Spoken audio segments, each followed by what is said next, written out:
In the last video, we learned about line, shape, geometric and organic. We learned about color and we learned about pattern. You are going to be using, now I know I did this in marker, but you're going to be using crayons today because we're going to add another element to this, and it's going to be wax resist. And we've done this before.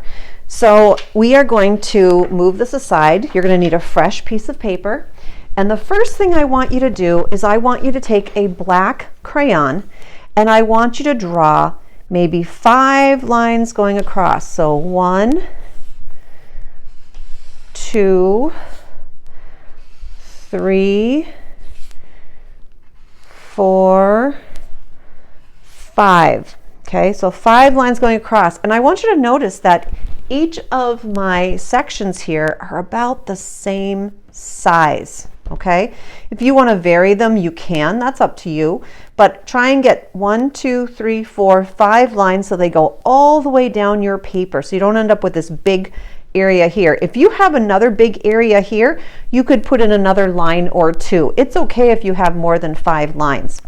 The next thing you're going to do is you are going to take what we learned from here, and I'm going to see if I can't move this over, and you're going to use line, shape, and color to create a different pattern in each one of these spaces. So here we go. I am going to start, and I've decided that I am going to make a dotted line in this red. Now, you know what? I could use shape and the dotted line together. So look, I could create a little rectangle.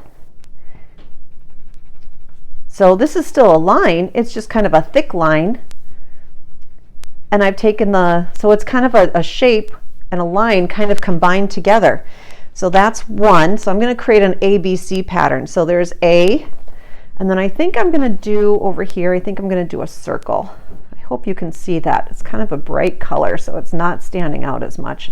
So A, B, and I'm going to use, I think, green, and I'm going to do a rectangle.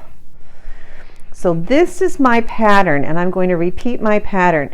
Now, what pattern is this again? If you said A, B, C, you'd be right. So I'm going to go back in. Now notice I have 1, 2, 3, 4 over here, so I have to make sure I have 1, 2, 3, 4 over here. So you're going to go ahead, and each one of these areas down here is going to be a different pattern. So if you do an A, B, C pattern here, try and do a different pattern on each one so that you're not repeating A, B, C. If you have to repeat A, B, C, make sure it's not the same as this. You change it somehow. So you're going to go all the way through and create all your patterns. In the next video, I will show you my finished work, and I will talk about the next step. Have fun!